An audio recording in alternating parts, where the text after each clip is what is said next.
Bismillahirrahmanirrahim. Rabbi shrah li sadri wa yassir li amri wahlul 'uqdatam min lisani yafqahu qawli, amma ba'd. Kita tengok pada ta'arif, definisi al-ijarah.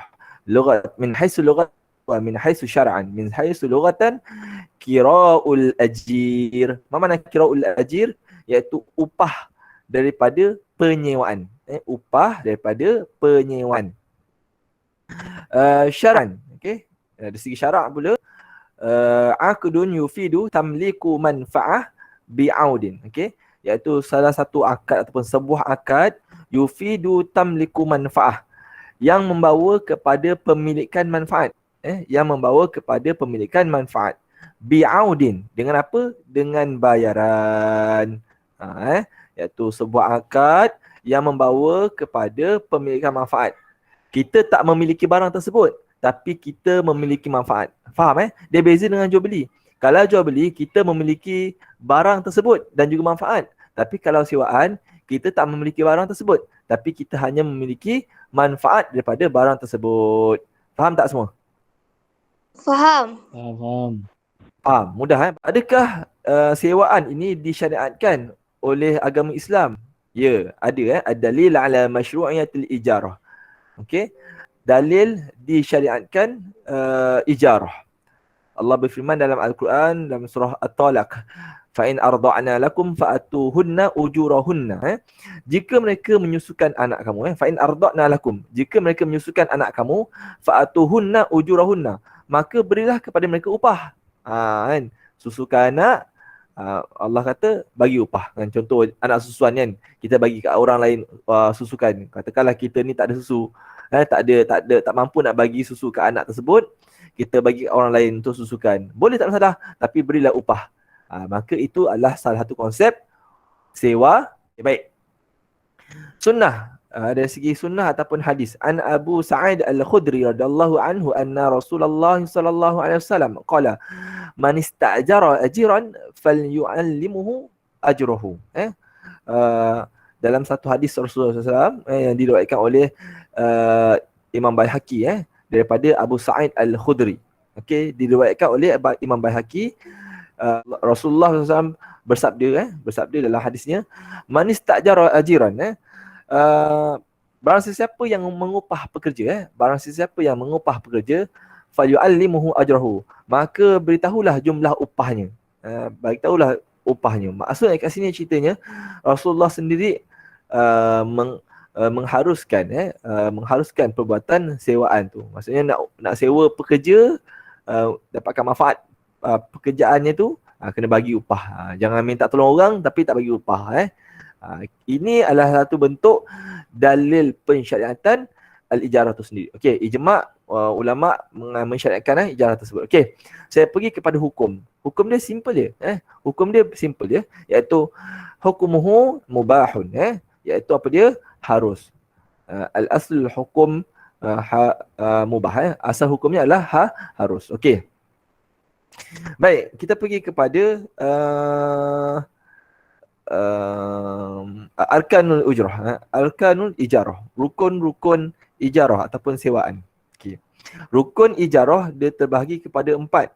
Yang pertama al-aqidani, dua orang yang berakad. Al-aqidani bermakna dua orang yang berakad. Yang pertama al-muajjir, yang kedua musta'jir. Siapa itu al-muajjir? Iaitu orang yang memberi sewa. Okey, orang yang memberi sewa. Mustajir, penyewa. Katakanlah Zumalin. Zumalin dia nak sewakan kasut dia. Dia nak sewakan kasut dia kepada si Irfan. Hazrul Irfan. Hazrul. Jadi si Zumalin dikategorikan sebagai al-muajjir, iaitu orang yang memberi sewa. Dan Irfan, si Hazrul Irfan pula dikategorikan sebagai al-mustajir, orang yang menyewa kasut tersebut. Okey, jelas Yang kedua sirah, lafaz perbuatan ijarah tersebut. Terbagi pada dulu juga al-ijab wal qabul. Al-ijab wal qabul, iaitu orang yang menyerah dan juga orang yang menerima. Orang yang menyerah dan juga yang menerima. Baiklah. Rukun yang ketiga, al-ujrah. Apa makna al-ujrah? Nak ceritanya, ujrah ni adalah nilai. Nilai. Apa itu ujrah? Iaitu nilai. Nilai barang tersebut. Benda yang disewa tu ada nilainya. Okey, kita tengok syarat-syarat bagi ataupun pengenalan bagi ujrah. Apakah pengenalan detail bagi ujrah tu? Yang pertama at-taqawum wal wilayah. Yang bermaksud nilai. At-taqawum maksudnya nilai. Wilayah ni maksudnya kuasa atas nilai tersebut. Maksudnya benda tu mestilah bernilai. Yang kedua maklumah. Dia mesti diketahui. Diketahui kadar sewaan tersebut. Berapa kadarnya. Yang pertama tadi sewaan tu mestilah bernilai. Maksud bernilai kat sini apa dia? Iaitu bernilai di sisi syarak. Kita tak boleh sewa barang yang tak bernilai di sisi syarak. Contoh, sewa tempat judi. Sewa tempat judi. Sewa tempat judi, kalau ikutkan hukum asal, boleh menyewa tempat bangunan tu boleh. Boleh. Tapi kalau kita menyewa untuk tujuan buat tempat judi ke tempat-tempat yang haram di sisi syarak, maka tak dibolehkan. Itu yang dimaksudkan dengan at-taqawum, yang bernilai di sisi syarak. Faham tak ni? Faham. Faham. Okay. Nanti catat sikit. So taqawum kat sini bukan setakat bernilai semata-mata. Okey. Taqawum ni bukan setakat bernilai semata-mata, tapi dia mesti bernilai di sisi syarak, yang dibolehkan oleh syarak. Okey. Al-maklumah tadi apa dia? Iaitu mesti diketahui. Mesti diketahui kadar sewaan tu. Berapa? Zubanin kata kat Azrul, ni kasut aku yang aku sewa engkau satu hari RM10. Mesti diketahui berapa jumlahnya. Jangan kata aku sewa engkau lah berapa? Berapa-berapa lah. Tak boleh. Dia kena tetapkan kadarnya. Okey. Yang ketiga, al-qudrah ala taslim, iaitu mampu untuk diserahkan. Qudrah maksudnya mampu, taslim untuk diserahkan. Yang keempat, rukun yang keempat, manfaat. Okey. Apa itu manfaat? Iaitu manfaat bagi barang tersebut. Ujrah tadi, duit sewaan tadi, sewaan tadi, manfaat. Yang keempat ni manfaat. Apa manfaat daripada barang tersebut? Okey.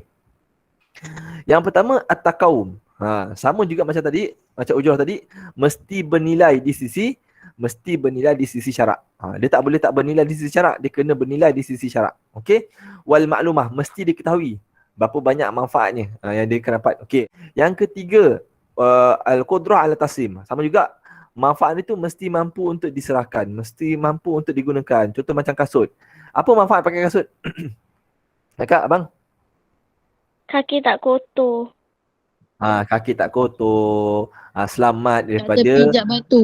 Ya, selamat daripada terpijak batu. Dan macam-macam lagi lah. Maksudnya, ada manfaat tak pakai kasut tu? Ada. Ada? So boleh tak kita pakai kasut tu? Kita berkumai. Boleh. Boleh. Husul manfaat lil mustajir, dan mendapat manfaat. Husul iaitu mendapat manfaat kepada orang yang menyewa. Mesti ada manfaat. Jangan pula aku nak sewa kereta engkau, contoh ini saya bagi kereta pula. Si Zumalin kata, aku nak sewa kereta aku ni kat engkau. Dia kata, Zumalin, aku nak pinjam kereta. Si Hazrul kata, aku nak pinjam kereta engkau. Boleh. Tapi kereta yang dia bagi pinjam dekat si Hazrul ni tak ada enjin. Tak ada enjin. So, adakah dia menerima manfaat? Tak. Barang ada tak barang? Barang ada tak? Ada. Barang ada. Tapi tak ada manfaat. Tak manfaat. So, tak boleh. Dia mesti mustajir menerima manfaat daripada apa yang dia pakai tu. Seterusnya, adamu istifa'ul ain. Apa makna adamu istifa'ul ain? Tidak memiliki barang tersebut. Maksudnya apa? Mustajir dia tak boleh memiliki barang tersebut. Sebab kalau dia memiliki, tak dipanggil sewa, dipanggil apa? Beli. Baik. Dipanggil jual beli ataupun al-bai'. Betul? Okay. So ingat, kalau ijarah dia bukanlah memiliki barang tersebut. Dia ada istifa'ul ain. Dia tak boleh memiliki barang tersebut. Dia hanya memiliki apa dia? Manfaat. Okay. Setakat ni ada lagi soalan yang lain nak tanya? Ustaz, Ya. saya nak tanya, arcade tu haram ke? Arcade. Arcade yang macam permainan-permainan kan ada biasa. Mesin arcade. Oh. Yang contoh macam main tikam-tikam lah kan? Entahlah. Okay, tak apa. Walaupun ia tak ada kaitan dengan sewaan, tapi saya masuk jugalah. Okay, tak apa, it's okay. Untuk makluman semua anak-anak ustaz yang disayangi sekalian, dengar baik-baik. Mungkin Mungkin kita pernah, bukan awak je, saya pun mungkin pernah dulu masa sekolah rendah. Kita main tikam-tikam. Ingat, tikam ni walaupun seposen ia tetap haram. Dia bukan jatuh pada nilainya, tapi jatuh pada perbuatan tersebut, haram. Apa lagi contoh judi? Atau apa contoh lagi contoh haram? Ihtikar ni judi lah. Contoh awak dekat fun fair kan, baling belon, pecah belon atau jatuh botol, dapat hadiah. Itu pun judi sebenarnya. Apa lagi? Banyak lagi konsep judi. Contoh Ustaz, dekat yang ya. dekat kedai yang masukkan 50 sen, lepas tu dapat bulat-bulat tu. Lepas tu dia dapat Ya, yang dapat telur. Ya, itu pun sebenarnya adalah judi. Itu pun sebenarnya adalah judi. Kenapa saya judi? Saya cerita ni. Saya bagi saya habiskan cerita dulu. Contoh, dekat saya pernah perasan lah, dekat apa nama tu, kat IMB ke dekat BP Mall, dia ada satu mesin yang kita masukkan duit, lepas tu kita kena ambil barang. Kan? Oh, yang nak patung Ada tu. patung ke apa-apa lah kan. Lepas tu kalau nasib baik kita dapat lah. Kadang-kadang tak dapat. Okey. Itu pun tak dibenarkan oleh syariat. Kenapa? Sebab kalau dari segi muamalatnya, dekat situ dia ada gharar. Gharar. Apa tu gharar? Iaitu tipu. Maknanya salah satu pihak dia tak dapat memiliki nasib yang sama. Contoh, salah satu pihak untung, satu pihak tak untung. Sebab kalau jual beli dia kena dulu untung kan. Penjual dapat untung, pembeli pun dapat untung daripada barang tersebut. Tapi kalau konsep yang kita cerita ni tadi, jual judi ni, okey, judi satu pihak je untung kan, iaitu penjual lah. Orang yang menyertai tu tak untung kan. So itu dipanggil gharar. Ataupun kadang nasib dia dapat hadiah tersebut. Dia untung lah, penjual tak untung lah. So ada dua pihak tu tak untung, salah satu pihak tak untung, maka itu dipanggil ihtikar atau gharar, iaitu tipu daya. Okay, so tak boleh. So hati-hati pasal cerita. Ya, nak tanya apa lagi? Kalau masuk duit shilling tu kan, lepas tu benda tu gerak kita main, tak boleh juga. Apa dia? Kalau kita masukkan duit shilling, lepas tu kita naik atas tu, lepas tu dia gerak-gerak. Saya tak tahu apa benda namanya tu. Itu permainan tak apa. Permainan tak apa. Awak mainan yang contoh macam gajah terbang ke kan.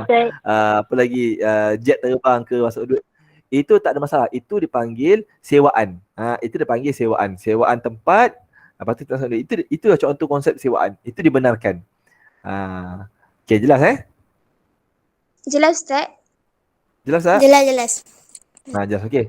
Okay, saya pergi terus dah panjang sangat tu, kita stop, kita pergi dekat syarat syurutul ijarah, boleh? Okay, syurutul ijarah dia berdasarkan kepada rukun-rukun yang 4 ni lah. Rukun-rukun yang 4 ni, setiap rukun dia ada syarat-syarat dia. Okay, kita tengok syarat yang pertama. Syarat bagi rukun yang pertama. Rukun pertama apa dia? Al-aqidah ini. Dua orang yang berakad, iaitu al-muajir dengan mustajir. Apakah syarat bagi dua-dua pihak ni? Yang pertama, ar-rashdu. Apa itu ar-rashdu? Dia mesti orang yang waras ataupun cerdik. Maksudnya bukan orang yang la tasihul ijarah minas sabi. Dia bukanlah kanak-kanak. Tak sah kalau ijarah tu bagi kanak-kanak. Adik-adik awak yang buat sewaan kan, umur 4-5 tahun, dia tak tahu lagi kan, tak boleh. Ataupun majnun, orang yang gila. Orang gila pun tak boleh. Ataupun mahajur alaih, ataupun orang yang lembam. Yang kedua, redha. Okey, apa itu redha? Iaitu kedua-dua pihak mesti saling redha meredai, mesti redha. La tasihul ijarah minal mukrah. Tak sah kalau sewaan ini dia ada bentuk mukrah, ada bentuk paksaan. Kau sewakan aku, Azrul cakap dengan Zumalin, kau sewakan kasut kau dekat aku, kalau tak aku tumbuk dengan kau. Ada konsep paksaan kat situ. Tak boleh. Bila ada konsep paksaan, walaupun hanya dengan berkata-kata, maka tak sah. Jangan buat dalam bentuk paksaan. Kalau orang tu tak nak sewa, janganlah nak paksa-paksa kan. Okey. Nombor 3, al-milku. Al-milku. Apa itu al-milku? Iaitu hak milik. Ayyakun al-muajir malikan manfaah. Mestilah orang yang nak menyewakan tu memiliki manfaat tersebut.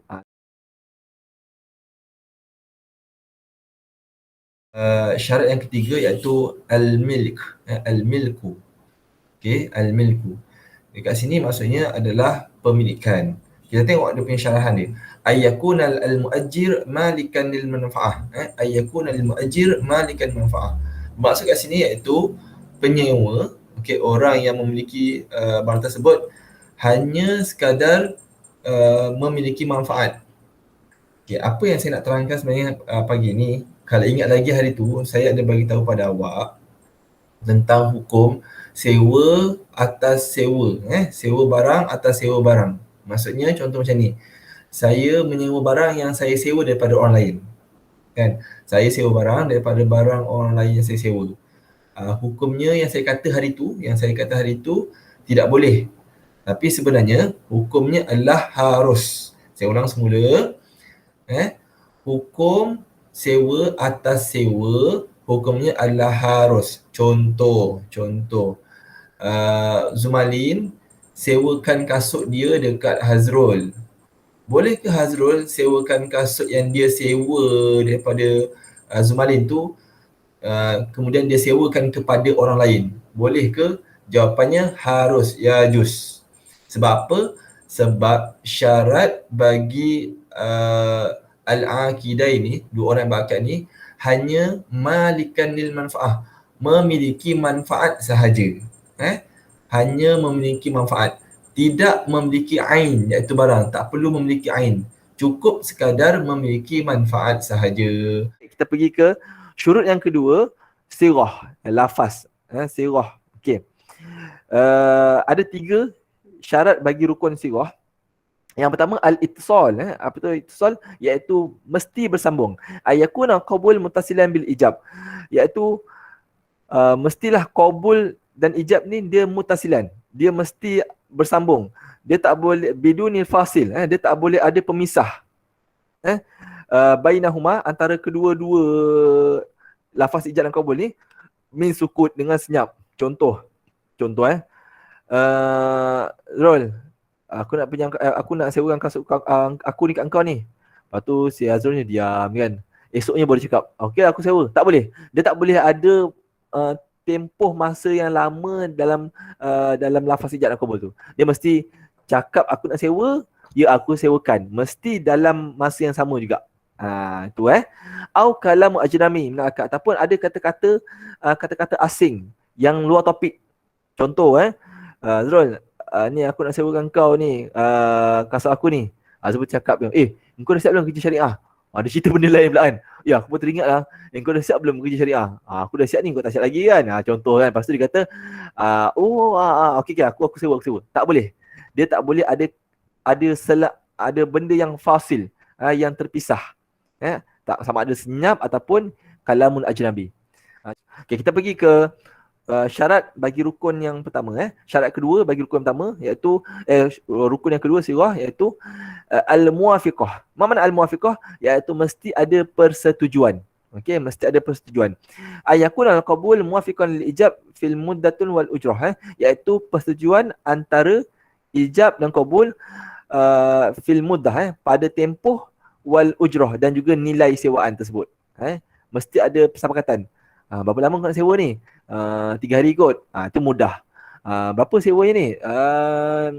Member kan sewa, tak apalah. Kasut ni aku bagi kau sewa 3 hari 300. Contohnya kan. Itu ujrah, nilai. So, itulah bentuk persepakatan, muafiqah. Kena setuju dua-dua. Okey. Itu syarat yang kedua. Syarat yang ketiga, ada muta'alliq. Ada muta'alliq. Mana ada muta'alliq? Dia tak boleh terikat dengan sesuatu. Ada muta'alliquha bisiratin ala syartin. Dia tak boleh ta'alliq ataupun terikat dengan sirah itu dengan sesuatu syarat. Boleh aku sewakan kasut ni kat engkau, tapi dengan syarat kau buatkan kerja sekolah aku.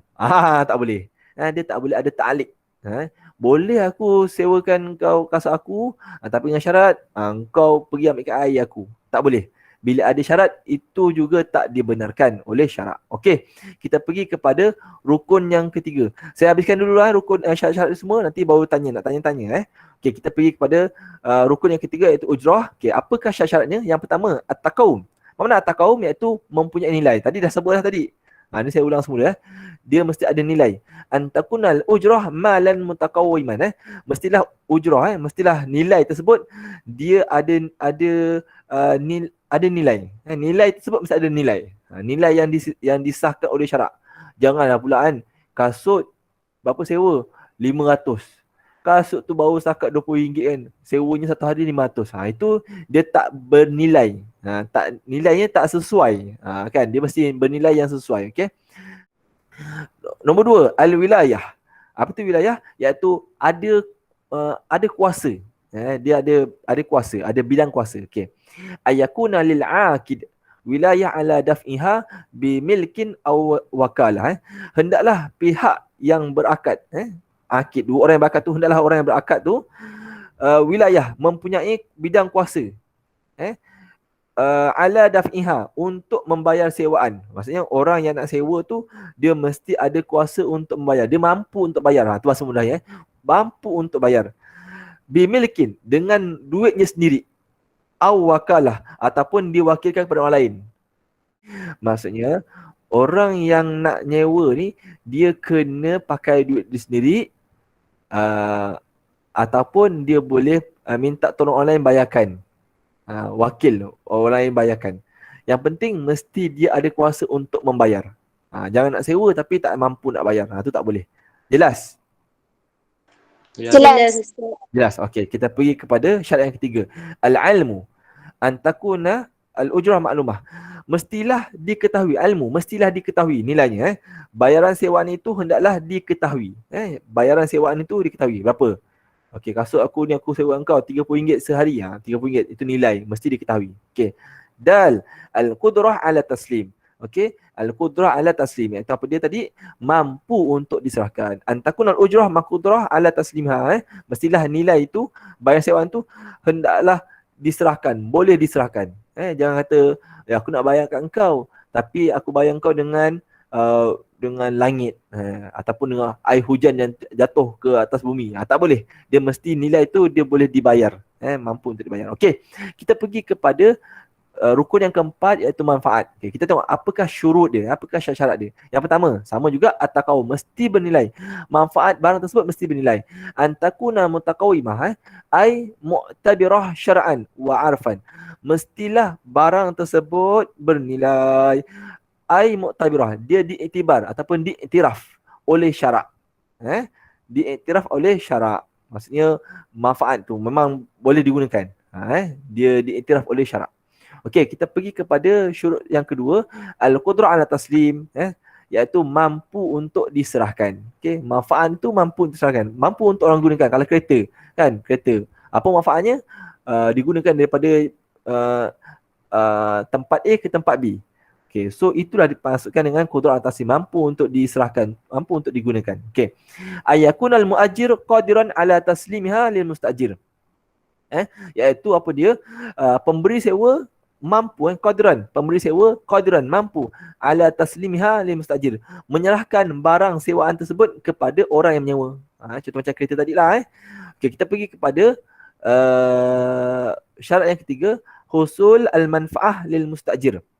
Apa dia husul al-manfaah lil mustajir? Sebenarnya dia ulang balik tau, dia ulang balik apa yang saya terangkan tadi awal. Okey, husul al-manfaah lil mustajir, apa dia? Iaitu bendanya dapat menghasilkan, dapat menghasilkan manfaat. Benda barang yang disewakan tu dapat menghasilkan manfaat kepada penyewa. Ayakuna husulha lil mustajir, la lil muajir. Mestilah manfaat tu untuk orang yang menyewa, bukan untuk penyewa, untuk orang yang menyewa. Contoh macam tanah, kan. Pernah dengar tak orang sewa tanah? Ada orang sewa tanah, kan. Untuk apa? Untuk dia tanam pokok, kan. Jadi orang penyewa kata daripada tanah tu tak buat, dia kata tak apalah aku sewakan kau lah tanah ni 3 tahun, kan. So selama 3 tahun ni mustajir dia usahakan tanah tersebut, dia tanam pokok macam-macam. So itu pun dibenarkan juga. Itu pun juga dipanggil sebagai ijarah, iaitu sewaan. Boleh. Okey. Dal adamun istihlakul ain. Benda yang manfaat benda yang disewa tu dia mesti adamun istihlakul ain. Dia tak boleh dilupus ataupun tak boleh lupus. Antaqa'al ijarah ala aini isti'maliyah la istihlakiyah. Iaitu sewaan terhadap barang tersebut. Ain ni maksudnya barang. Ain bukan mata tau. Ain maksudnya barang. Hendaklah sewaan terhadap barang tersebut boleh digunakan semula. Boleh digunakan. Bukan untuk dilupus. Maksudnya barang tu pastikan barang yang boleh dipakai.